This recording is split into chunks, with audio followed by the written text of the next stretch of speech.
Regarde, il est éclairé en permanence quand je fais ça.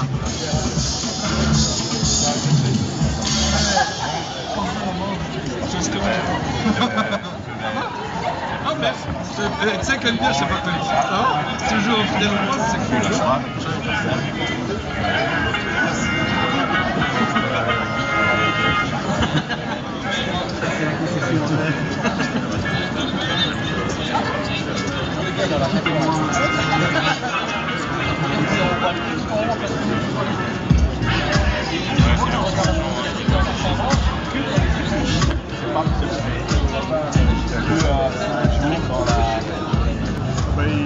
Il est perdu au vélodrome. Ouais, mais j'ai déjà été lui serrer la main plusieurs fois.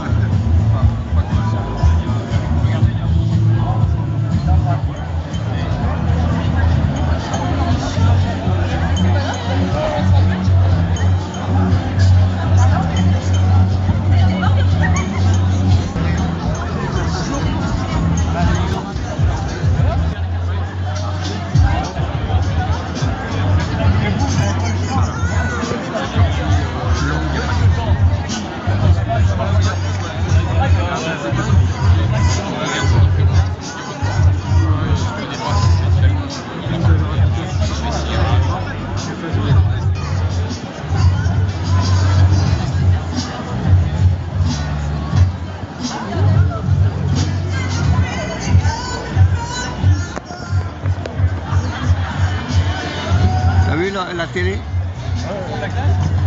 Bon, ça c'est là? On se met là.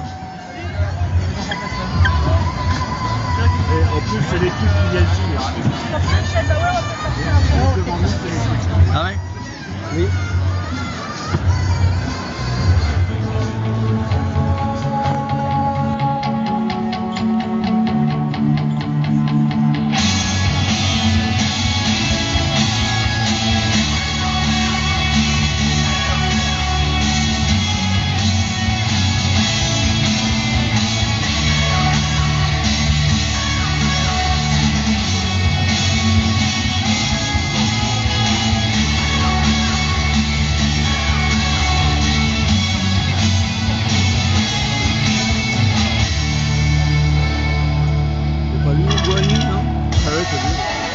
Vous étiez là longtemps? Ouais, il me semble que je l'ai vu. Ouais.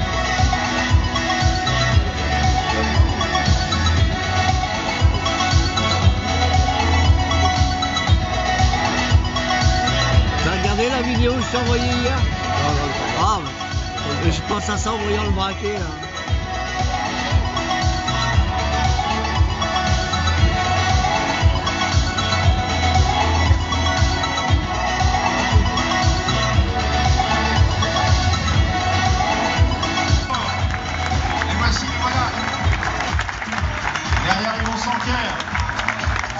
Alors on les attend évidemment dans les grands tours, dans les classiques, dans les sprints. Ils sont tous extrêmement motivés derrière leur directeur sportif. Bah pour l'instant, ce sont les directeurs sportifs qui sont en tête. Hein. Où sont les coureurs? Ah, je les ai dit très motivés, mais les voilà.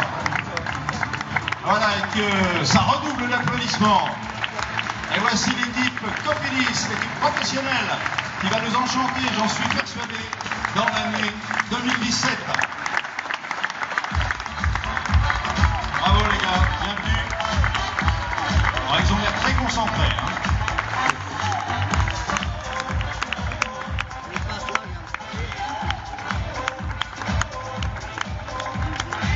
Ah, il y a du monde. Ils vont s'asseoir là, non? Pas nécessairement les sprinters qui étaient en tête. Il y a tout, il y a les grimpeurs, il y a les rouleurs, il y a les baroudeurs. Il y a l'équipe en e-sport aussi, il ne faut pas l'oublier. Que nous présenterons à la fin et à qui nous ferons honneur. Voilà, merci à tous et à toutes, parce qu'il y a une femme que je vous présenterai tout à l'heure. On les retrouvera sur scène dans quelques minutes. Un petit peu cette semaine, parce qu'avant je pensais que tu connais le Bollekestreu. Les Flamands connaissent. Moi je connais pas. Bollekestreu, Tu vas tout nous dire. c'est un maillot de Un maillot à poids. Oui, oui, et je pensais que c'était un vêtement pour les femmes des années 50, les femmes de ménage. Mais oui, mais bon. Mais c'est un jour de fête pour moi parce que je suis très heureux d'être venue, parce que tous ces muscles dans la salle. Ah, il y a des muscles. Ah oui, déjà. Elle est ravie, elle les a regardés passer, là, je ne peux pas vous dire. Bah, c'est un peu comme les hommes regardent. Revolver, là. Wow. Mais c'est un peu comme les hommes regardent le Miss Belgique, hein, le concours de Miss Belgique. On peut regarder, pas toucher. Et j'espère que moi, je peux changer ça. Oui. Restons calmes, restons calmes. Okay. Eh bien, on va tout de suite commencer en appelant Monsieur Thierry Vitu, le directeur des ressources humaines et de la communication du groupe. Applaudissements. Copélis. Thierry est aussi président de Copélis Compétition. Et c'est évidemment Thierry Vitu, le grimpeur, regardez, parce qu'il y a une petite côte là. Hein. Regardez là, un sportif qui va prononcer les quelques mots d'ouverture. Bienvenue Thierry et merci. Merci à vous. Bonsoir. Bonsoir à toutes et à tous. Permettez-moi tout d'abord de vous présenter mes meilleurs vœux pour cette nouvelle année. Il n'est pas trop tard, hein, on est encore au mois de janvier, donc je vous souhaite à toutes et à tous une merveilleuse année, faite de bonheur et de réussite pour vous et pour vos proches. Merci d'être parmi nous ce soir, ça fait vraiment très plaisir que pour nous en tout cas de pouvoir partager un moment aussi important dans la vie de l'équipe, cette présentation qu'on fait traditionnellement donc au mois de janvier. Ça nous fait toujours très très plaisir de pouvoir vous recevoir, vous accueillir et donc de partager avec vous des moments importants. Alors on ne présente plus Jean-Pierre Papin, un ballon d'or en 91, consultant pour beIN Sport. Vous nous rappelez, Jean-Pierre, pourquoi vous avez créé le Note de Cœur? Le Note de Cœur, on l'a créé parce qu'on avait une petite fille, nous, qui avait un certain nombre de soucis, dont on ne trouvait aucune solution chez nous en France. Et puis un jour, dans une pharmacie, en discutant avec une famille qui avait le même problème, par contre qui avait trouvé une solution, on nous a indiqué comment y accéder. Donc on est allé là-bas. À l'époque, je jouais au Bayern et c'était compliqué déjà de pouvoir partir pour soigner Émilie. Et puis le jour où je suis allé là-bas, j'étais blessé. Donc le temps de partir 10 jours, les médias allemands ont écrit n'importe quoi sur le motif de mon voyage. Donc quand je suis rentré, je me suis simplement expliqué. Et dans la semaine qui a suivi, j'ai reçu 2 sacs postaux comme ça de parents qui avaient exactement le même problème et qui ne savaient pas quoi faire. Donc nous, on avait trouvé une solution qui n'était peut-être pas la seule solution, mais on s'est fait juste un devoir d'informer les gens. On a créé cette association pour informer les gens. Puis depuis, on a grandi, ça fait 20 ans maintenant. On avait le même anniversaire l'année dernière avec Thierry. Et c'est une belle chaîne de l'espoir. C'est une belle chaîne de l'espoir. Et surtout pour nous, c'est franchement, c'est une visibilité rêvée, quoi, je veux dire. Bien sûr. Et moi qui suis parrain depuis quand même 8 ans maintenant, c'est vrai qu'aujourd'hui, je suis très très fier que ces coureurs portent mes couleurs au moins pour quelques tours. C'est gentil. Et ils vont le porter fièrement. Et ça va leur porter chance. Et ça va leur porter chance. C'est pas complètement gratuit, ça va leur porter chance, parce que Jean-Pierre me racontait au moment du stage, parce que sur le stage de l'équipe au mois de décembre, Jean-Pierre est venu et a fait une sortie avec l'équipe, une sortie de 4h30. Moi je l'ai fait en voiture, ça allait, mais Jean-Pierre l'a fait en vélo avec l'équipe. Et à cette occasion-là, tu m'as raconté une anecdote sur la présence du logo, alors en disant qu'il va nous porter chance. C'était en fait la seule fois où l'OM a joué en Coupe d'Europe, en Ligue des Champions à Dortmund. Et quand on va jouer en Allemagne, on n'a pas le droit de jouer avec des sponsors qui sont des paris en fait. Donc ils m'ont appelé, ils m'ont dit est-ce que ça ne te dérange pas quand on joue avec Note de Cœur? Donc j'ai dit ben non, ça ne me dérange pas, au contraire je suis quand même très fier. Et ce jour-là, ils ont gagné 3-2 et ils sont qualifiés pour le tour d'après. Donc j'espère que l'équipe Copélis cette année va... C'est porteur. C'est porteur. Qu'est-ce qui vous a poussé à devenir parrain d'une équipe cycliste? On est quand même loin de l'univers du foot, Jean-Pierre. D'abord la curiosité, la fierté, parce que moi je suis quand même quelqu'un du Nord, je représente une équipe du Nord, et puis je fais du vélo. Oui, mais bien, il roule bien. Non, il roule bien. Je fais pas de vélo, je fais du cyclisme. Oui, mais c'est pas mal. Et quand on m'a proposé ce rôle de parrain, j'ai été surpris mais fier, donc je l'ai accepté. Et puis maintenant, depuis 8 ans, c'est vrai que je voulais m'investir un petit peu plus chaque année. Simplement, les agendas n'étaient pas toujours faits pour que je puisse m'investir. Mais cette année, j'ai vécu avec eux 3 jours où d'abord je me suis régalé. D'abord j'ai découvert comment ils travaillaient, chose que je n'avais pas idée avant. J'ai trouvé beaucoup de travail, j'ai trouvé beaucoup de solidarité entre eux, beaucoup de convivialité, vraiment une ambiance qu'on ne peut pas imaginer si on ne la voit pas et si on ne vit pas avec. Ils m'ont supporté pendant 110 km avec eux. C'est sûr que quand tu roules avec des professionnels, c'est toujours un privilège et ça reste un privilège. Bien sûr. C'est pour ça que maintenant, quand je vois un gamin qui vient jouer avec moi au foot et qui a des yeux comme ça, je peux vous dire que ce jour-là, quand j'ai roulé avec eux, j'avais des yeux, le gamin c'était moi. Donc, voilà. C'est des rêves de gosse. C'est Et des quand rêves on de peut gosse. réaliser ses rêves, c'est extraordinaire. Dis-moi juste une petite question. Si tu avais été coureur, toi, tu aurais été quoi? Sprinter, grimpeur, baroudeur? Ah, c'est dur à dire. Ouais. C'est dur à dire parce que quand la route monte, j'aime monter, mais c'est plus compliqué. Je fais pas le poids qu'il faut pour aller vite. Ouais. Bon, je pense que je dois être un bon rouleur, puisque en roulant avec eux derrière, bien au chaud, je suis tranquille. T'étais bien, ouais. Bien à l'abri. Prendre les relais, c'est plus compliqué, mais dès que la route commence à monter, c'est vrai que j'étais sorti.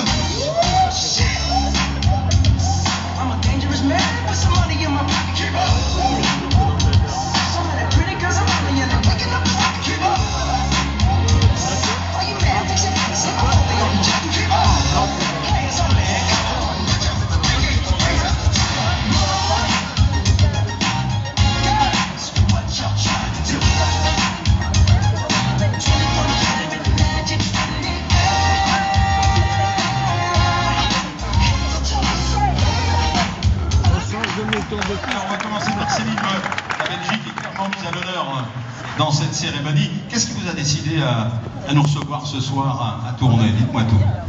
Eh bien, je dois dire que je remercie vivement Thierry de cette belle proposition.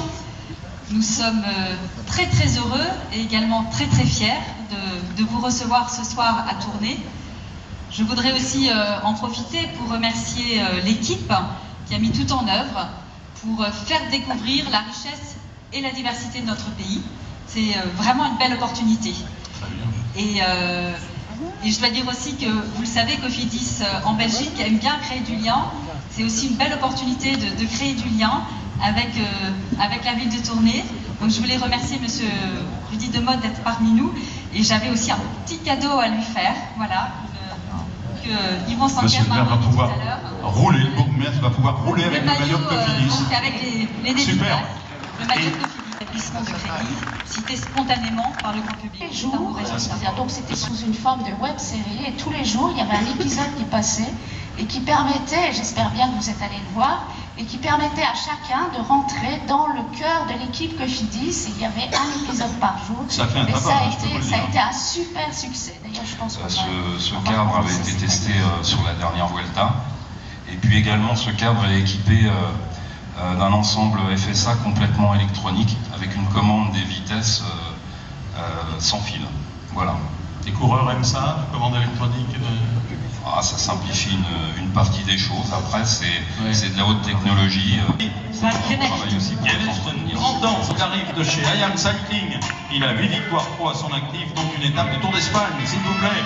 Kenneth Van Bilsen, 26 ans, il a gagné le Grand Prix de la Marseillaise en 2014. Et Michael Van Steyen, 28 ans, 4 victoires pro à son actif. Et voilà, vous pouvez les applaudir très très fort.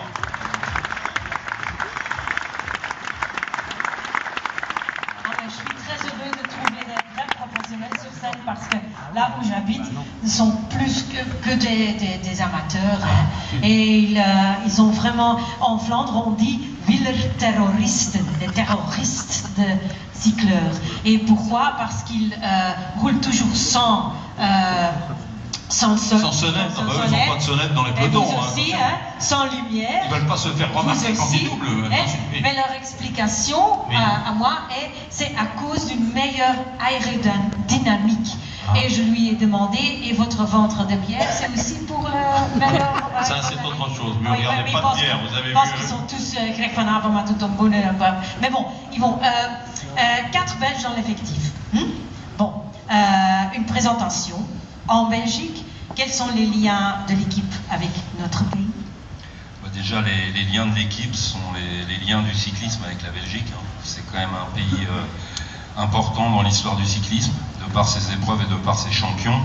Ensuite, pour l'équipe, ce sont des coureurs belges. Ce sont également des membres du staff qui sont avec nous et qui sont belges également. Et donc, tout un... Il y a vraiment une volonté d'aller chercher les jeunes pousses et de les accompagner. Hein. Oui, je crois que c'est vraiment important de donner la chance aux jeunes coureurs. C'est un facteur important pour faire progresser l'équipe.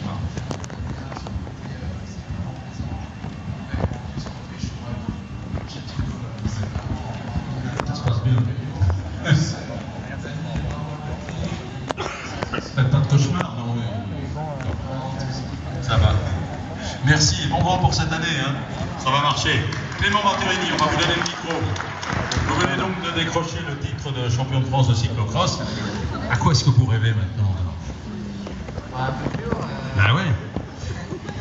C'est ambitieux, mais bon, sans être prétentieux, je trouve que le champion du monde va être un peu difficile cette année. Mais Ouais.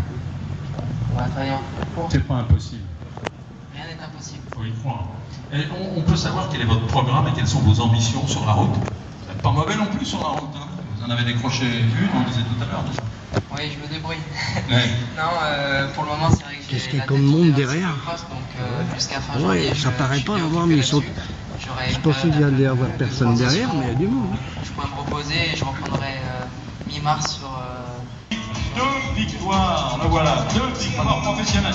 Alors on va poser des questions tout de suite à Nasser, que l'on lui donne un micro tout de suite. Micro pour Nasser Bouhanni. Hop, c'est bon. Alors on l'a vu dans la vidéo, vous avez de sérieuses ambitions pour 2017, c'est bien? Oui, bonsoir à tous. Des ambitions, il en faut. Hein.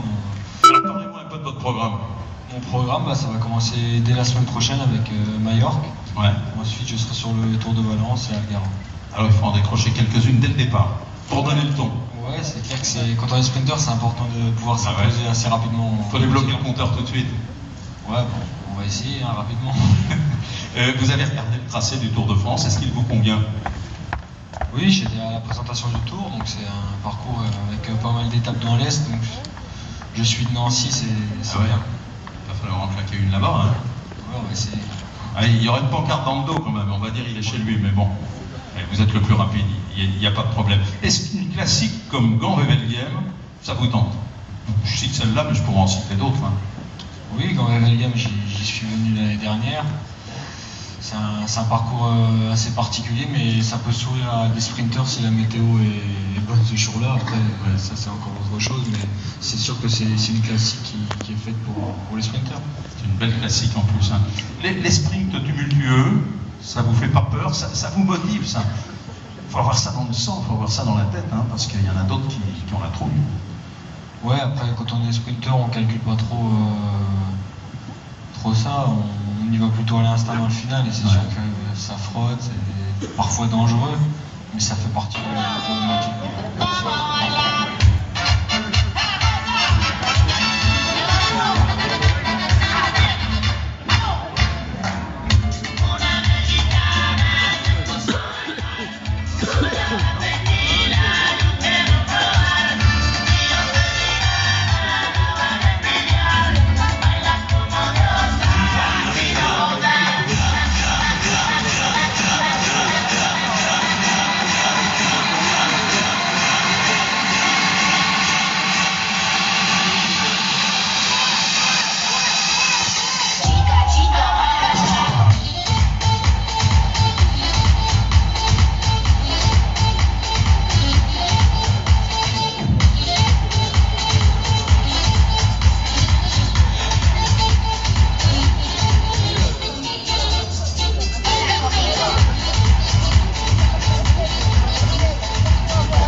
Ramassamy est avec nous également. Il vient de Martinique, à son actif 3 titres de champion de France. Soyez les bienvenus sur la scène, ici, à Tournai. Et Valérie Alexandre est avec nous et elle arrive. C'est la 16e saison, Valérie, pour l'équipe handisport. Est-ce qu'elle a beaucoup évolué depuis sa création en 2010? Alors oui, énormément. En fait, quand on a créé l'équipe, c'était en réflexion en 2009, première saison en 2010, on est parti tout simplement d'un sentiment d'injustice. On se disait, il y a les coureurs pros, les valides qui sont soutenus, qui ont des équipes, puis à côté il y a des gens qui doivent se débrouiller tout seuls, qui n'ont pas de moyens, et puis donc ça serait sympa de les aider. Et on en a pris quelques-uns dans l'équipe, et en fait on a été super surpris du niveau. On ne s'attendait pas à de telles performances de leur part, et on ne s'attendait pas à tel engagement, enfin on a été vraiment surpris. Et on s'est dit, il faut qu'on fasse quelque chose, il faut qu'on change les mentalités du public, de vous qui êtes dans la salle, enfin j'espère pas. Mais on s'est dit que si on mettait en avant la performance et le fait que ce sont des athlètes de haut niveau, qui sont certes handicapés, mais qui font un sport de haut niveau avec des contraintes d'athlètes de haut niveau. Et ils font des performances, je vous l'assure, qui vous surprendraient si vous essayiez de rouler avec eux. Donc, on a augmenté le niveau de l'équipe, ça nous a donné une saison 2016 qui a été vraiment formidable. Thierry Vitu l'a fait remarquer tout à l'heure, la meilleure de l'équipe. Et on monte en puissance chaque année, on est très sélectif sur le recrutement et on a le plaisir donc d'accueillir cette année encore deux nouveaux athlètes. Donc Cédric qui nous vient de Martinique et notre première fille dans l'équipe, Catel. C'était très sympa et ça donne un autre regard sur le vélo, un regard féminin et un regard extérieur. Voilà, là ça va être la photo finale. Vous n'oubliez pas de sourire, surtout pour la photo. Alors attendez, on va se retirer. On va se retirer parce que on a toute la place là, mais c'est bien. Alors la photo finale, un grand sourire, parce que c'est cette photo qui sera immortalisée et qui va immortaliser la saison 2017. Je vous signale qu'un cocktail dînatoire attend tous les invités et il sera ponctué de nombreuses animations. Allez, grand sourire, un sourire prémonitoire, parce qu'il y a plein de victoires derrière tous ces sourires. Des grandes victoires pour toute l'équipe et toute la famille Cofidis. Merci à vous, bonne soirée et à l'année prochaine.